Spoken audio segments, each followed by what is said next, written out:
What you need to do is practice on your freestyles, but you come up missing like Snoop Dogg's police files. Era justo y necesario, ya que este fue el tema del primer vídeo que lo petó en nuestro canal, pero como por aquel entonces no les ponía voz y han pasado muchas cositas nuevas, he decidido hacer este totalmente actualizado. Así que hoy volvemos a hablar del beef de Eminem con Snoop Dogg. 1, 2, 3 into the 4. Snoop Dogg and Dogg and I'm the Dre, that's dope. Para poder entender todo el lío entre estos dos, primero hay que conocer un poco de la historia de Dr. Dre, ya que Snoop Dogg llegó a la fama a comienzos de los 90 gracias a él, mientras que Eminem llegó a la fama a finales de la misma década también gracias a Dr. Dre. Después de la separación de su grupo NWA y su salida de la discográfica de Eazy-E, Dr. Dre fundó su propio sello discográfico junto a otra gentuza y ahí fue cuando fichó a Snoop Dogg. Había nacido Death Row Records, aunque en realidad al principio tenía otro nombre. Dre sabía que Snoop tenía potencial para ser una estrella, así que lo incluyó como artista invitado nada más y nada menos que en su debut como rapero en solitario. Estamos hablando de la canción Deep Cover, tal vez el rap más esperado de 1992, ya que todo el mundo quería ver qué pinta tenía Dre en solitario. Por si esto fuese poco, la canción pertenecía a la banda sonora de una película que llevaría el mismo nombre, así que Dre aprovechó todo esto para poner a Snoop en el foco mediático. Después de esto, en ese mismo año, Dr. Dre se embarcaría en su mítico álbum The Chronic, en el cual Snoop tuvo un peso brutal, apareciendo en un total de 10 canciones de las 16 del disco, entre las que destacaron Ain't Nothing But a G-Thang, Let Me Ride y Fuck With Dre Day. Este disco marcó un antes y un después, ya que dictó el sonido que seguiría la mayoría del rap durante gran parte de esa década. Tras esta carta de presentación, un año después, a finales del 93, llegaría el plato fuerte para Snoop Dogg, su debut con el álbum Doggy Style. El disco vendió 807.000 copias en su primera semana en Estados Unidos, convirtiendo a Snoop en el primer debutante que entraba directo en el número 1 de Billboard, y dándole a Doggy Style el récord como álbum de rap más vendido durante su primera semana. Comenzaba la era dorada de Dr. Dre, Snoop Dogg y Death Row, familia a la que se uniría a finales del 95 un rapero que tal vez os suene un poquito, Tupac. En estos buenos tiempos, Death Row llegó a facturar $100 millones al año. Si os parece una salvajada ahora, imaginaos lo que era esto en los 90. Pero no todo iba a ser tan bonito. En el 96, Snoop estaba trabajando en su esperado segundo disco con Dre a la producción, pero los malos rollos que había en Death Row acabaron con Dre saliendo del sello en marzo del 96, y con el gordo asesino diciéndole a Snoop que nada que contar con Dre en ese disco. Inmediatamente después, Dre fundó su propio sello, Aftermath, y Snoop Dogg tuvo que volver a trabajar en nuevo material para su álbum con otros productores. Durante este periodo, Snoop le dio la espalda a Dre, y ambos pasarían de ser una dupla icónica a competir entre ellos por hacerse con el mercado, ya que Snoop lanzaría su álbum el 12 de noviembre y Dre contraatacaría con el primer disco de su nuevo sello. El resultado fue una cagada enorme para los dos, ya que ambos discos fracasaron. El primero apenas pudo llegar a la mitad de cifras de su disco anterior en su primera semana, y el segundo resultó ser una compilación en lugar de un disco de Dre en solitario, lo cual, añadido al hecho de que Dre quería dejar su sonido agresivo atrás, enfureció a la gente, y llegó a tardar casi un año en certificarse como platino. Viendo el tremendo fracaso, Dre se puso inmediatamente a trabajar en el siguiente proyecto, que era ambicioso de cojones. Se trataba del álbum de debut del grupo The Firm, formado por Nas, Foxy Brown, AZ y Nature. El resultado fue una castaña de disco que salió en octubre del 97 y vendió solo 147.000 copias en su primera semana. Y de aquella esa no era una buena cifra, a no ser que te llamases Benzino. Es más, hoy, 24 años después de su salida, ni siquiera logró el platino. Por aquel entonces el sello entró prácticamente en bancarrota y los jefazos de Universal Music, que era la compañía que estaba detrás de Aftermath, estaba hasta las pelotas de Dre y querían cargárselo. Y más aún viendo que en el 98 quería firmar a un rapero blanco. Pero por suerte, por el medio tenían a Interscope, cuyo CEO, Jimmy Iovine, tenía plena confianza en Dr. Dre.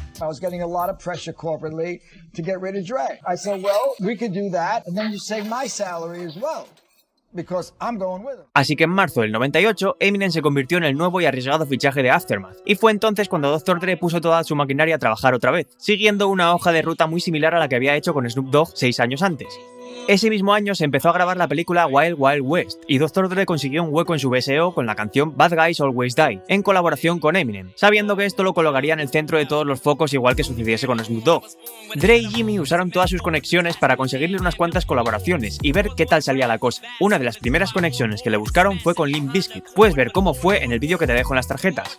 En agosto de ese mismo año, el 98, Snoop lanzó su primer álbum en su nuevo sello, No Limit Records, y le fue algo mejor que con su anterior disco, pero tampoco es que fuese una locura en cuanto a ventas. La sombra de Doggy Style era muy alargada. Entonces llegó febrero del 99 y Eminem lanzó The Slim Shady LP, que resultó ser todo un bombazo, el nacimiento de una nueva estrella y el renacer de Aftermath, mientras que al bueno de Snoop seguían yéndole regular las cosas. En mayo de ese mismo año sacó su cuarto disco y solo logró vender 187.000 copias en la primera semana, viéndose superado por el nuevo pupilo de Dr. Dre. He deserved it, you know what I'm saying? Because he's a hard worker, and I know Dr. Dre wouldn't even be working with him if he didn't believe that he was really worth messing with, and he's a hard worker. He deserves it, y'all. I appreciate y'all for giving my homeboy Eminem that award. Yeah, no. Además, Dre también estaba preparando su segundo disco en solitario, la secuela de The Chronic, casi 10 años después. Si en el primero fue Snoop el que tuvo casi todo el peso, en esta secuela Dre le dio ese privilegio a Eminem, que participó en 5 canciones, en 3 de ellas como colaborador y en 2 como escritor, mientras que Snoop participó en 4. La canción más importante fue Street Dre, el single principal del disco, en el que no perdió la ocasión para mencionar a Eminem y ponerlo incluso en el videoclip. En la canción Dre dijo lo siguiente: desde la última vez que escuchasteis algo mío, perdí a algunos amigos. Bien, demonios, Snoop y yo nos juntamos de nuevo. Mantuve mi oído en las calles, fiché a Eminem y ahora es triple platino, vendiendo 50.000 copias a la semana. Estaba claro que Dre veía a Eminem como el nuevo Snoop, no solo en la música, sino en su vida. Unos meses después, ya en el año 2000, Eminem logró algo que no había logrado Snoop pese a su dilatada carrera: ganar un Grammy. He dicho uno, bueno, en verdad fueron 2. Mejor disco de rap y mejor interpretación. En esa misma gala, Dre y Snoop estaban nominados con Still Dre, pero se fueron de vacío. Ahí empezó a asomar un poco el escozor de Snoop Dogg. Ese mismo año le llegaría a Eminem el momento crucial de todo artista, su segundo disco, el que determinaría si se consagraba como estrella o su carrera quedaba en la mediocridad. ¿Sería The Marshall Mathers LP el nuevo Dogfather? Creo que todos sabéis la respuesta. Cerca de 1.800.000 copias en la primera semana, convirtiéndose en el álbum de rap más vendido en su primera semana, arrebatando el récord que ostentaba precisamente Doggy Style desde 1993. Este récord fue una salvajada, ya que no lo superó por 1.000 o 2.000 copias, estamos hablando de casi 1 millón de copias más, mientras que al bueno de Snoop no le iban tan bien las cosas en su nuevo sello. Precisamente en ese disco de Eminem está la única colaboración entre ambos, Bitch Please 2, la continuación de Bitch Please, perteneciente al álbum No Limit, Top Dog, del que hablamos antes. Y fue en esta colaboración donde Snoop le tiró el primer dardo a Eminem, concretamente en unas líneas que dicen: en el club con mi sobrino Eminem, la gran esperanza blanca americana. Y muchos diréis: bah, eres un dramas, no ha dicho nada raro, es un guiño, bla bla bla bla bla bla bla. Pero en realidad esa línea esconde un mensaje subliminal. A comienzos del siglo XX, el boxeador Jack Johnson se convirtió en el primer afroamericano campeón de los pesos pesados en pleno apogeo de las leyes de segregación. Y fue a partir de ese momento cuando la gente empezó a clamar por la llegada de una gran esperanza blanca que le arrebatase el título. Jack defendió el título por 7 años, reventando a toda aquella esperanza blanca que se le cruzaba por el medio. Así que ya me diréis vosotros si ese símil con el mundo del rap era un guiño a Eminem o no. Después de esto se embarcaron juntos en la mítica gira Up in Smoke Tour a finales del 2000 y todo parecía ir como la seda.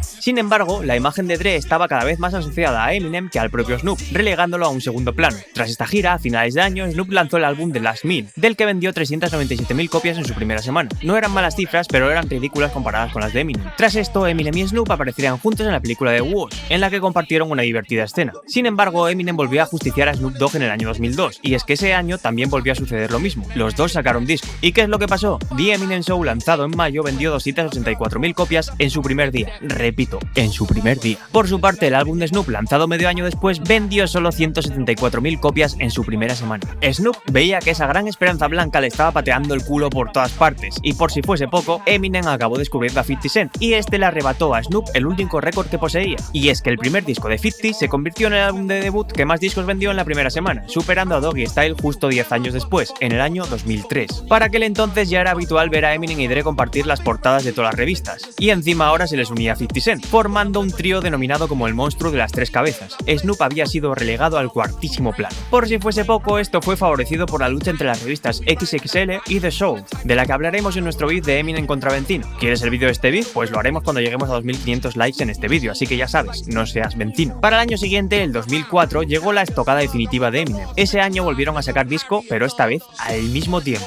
El 12 de noviembre Eminem llegó con Encore, que logró 711.000 copias en sus primeros 3 días, y 4 días después Snoop Dogg lanzó R&G de Masterpiece, que vendió 255.000 copias en su primera semana.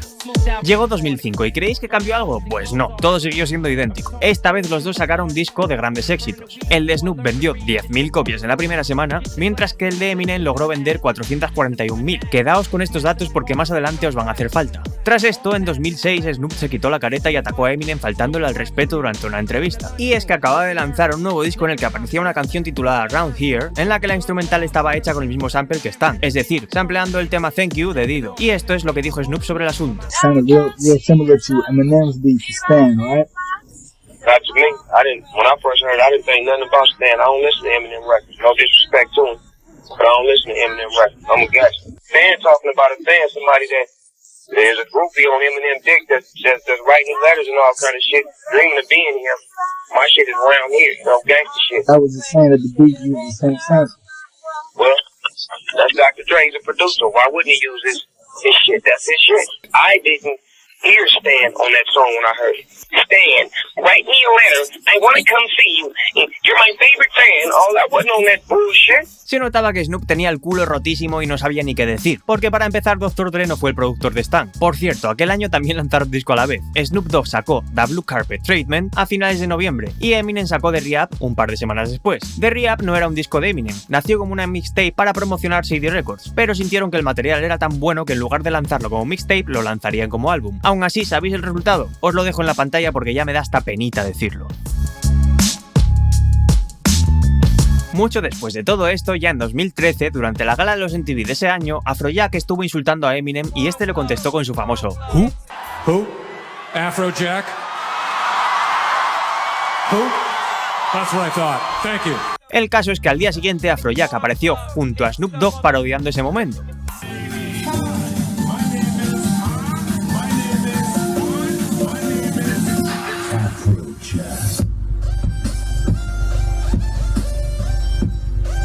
Durante todos esos años, cada vez que a Snoop le preguntaban por Eminem decía tonterías del tipo soy un gran fan suyo, pero no escucho su música, o sacaba a relucir su color de piel. Yo, Snoop, have you heard any of Eminem's new project? No, I haven't, man, but I'm a fan of Eminem. I love him, man. Oh, we already know, man. He's the baddest white rapper to ever live. Dog, right? Fucking great white American hope. Mientras tanto, parecía que las cosas iban bien entre ellos, incluso llegaron a fotografiarse juntos en un estudio, seguramente porque Em no tenía ni idea de las cosas que andaba soltando por ahí. Pero esta famosa entrevista de 2020 fue la gota que colmó el vaso para Emi. He has probably put Eminem in a position where he could be labeled as one of the top 10 rappers ever. I don't think so, but the game feels like he's top 10 lyricists and all that comes with it, but that's just because he's with Dr. Dre, and Dr. Dre helped him find the best Eminem that he could find. Why don't you have him in your top 10? Because there's some niggas in the 80s that he can't fuck with. Like Rakim. Yes, sir. Like Big Daddy Kane. Yes, sir. Like KRS-One. Like LL Cool J. Shall I go on? He did that to the fullest. That's one of my teammates. That's one of my brothers. When you talking about this hip-hop shit that I can't live without, I can live without that. El revuelo que se formó fue máximo y Snoop quiso arreglarlo felicitándole por el cumpleaños y compartiendo fotos en las que salían juntos, pero ya era demasiado tarde, el daño estaba hecho. Slim Shady, happy birthday to you, cuzzo. Libra gang, man. Keep living your life. Be safe, be sharp, be smart, and keep being you. Much love from the king of the West Coast. Love you, my dog. Happy birthday, Eminem. Eminem acabaría lanzando la versión deluxe del disco Music to be Murdered by, en el que aparecería la canción Zeus, en la que contesta Snoop Dogg con unos versos que dicen así: lo último que necesito es a Snoop persiguiéndome. Tío, Dogg, eras como un maldito dios para mí. En verdad no, solo escribí perro al revés. And I didn't know exactly when or where, what did Snoop do that made you put this line in this song? Well, a couple of months ago, I know he was doing an interview with the Breakfast Club. Somehow my name got brought up. And he was saying things about, you know, I'm not in his top 10. And everything he said, by the way, was fine, like up to a point. I'm not in his top 10 because there's some rappers from the 90s that I can't fuck with. Him saying Dre made the best version of me, absolutely. Like, why would I have a problem with that? Like, would I be here without Dre? Fuck no. I wouldn't. The rappers he mentioned from the 90s, KRS-One, Big Daddy Kane, G-Rap, like, I've never said I could fuck with them. I never said that.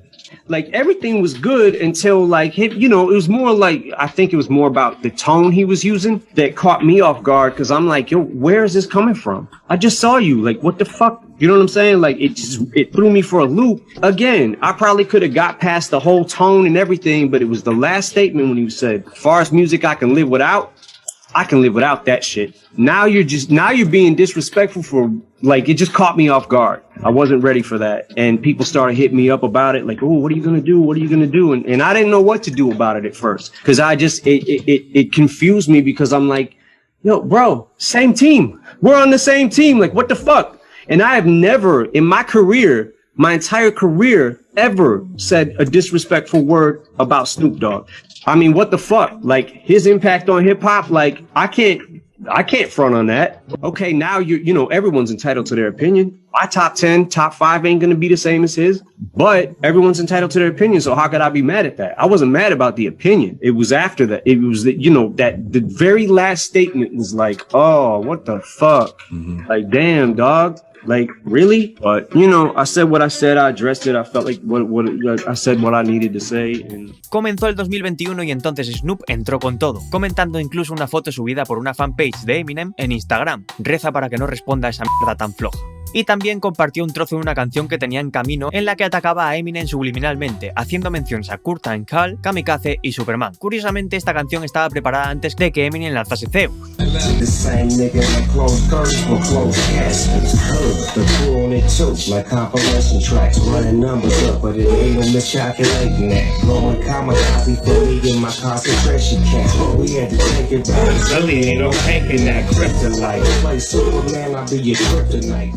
Después de todo esto se formó un quilombo de la hostia, que tenía por el medio al pobre Dr. Dre hospitalizado por culpa de un aneurisma cerebral. Snoop salió diciendo que las cosas estaban bien entre ellos, y Mr. Porter aclaró que no había ningún beef. Sin embargo, su entorno no paraba de hablar del tema, y en una de esas charlas, Daz Dillinger, primo de Snoop Dogg y rapero también, dio la clave sobre todo el asunto. Y es que según él, después de haber hecho Bitch Please 2, Snoop pidió que Eminem saliese en uno de sus discos y se lo negaron. I'm gonna let you know some history that I know about. Back in the days, when I was talking to Snoop one time, he said that he asked Eminem and them to get on his song, you know, like to get on his album, and they told him no.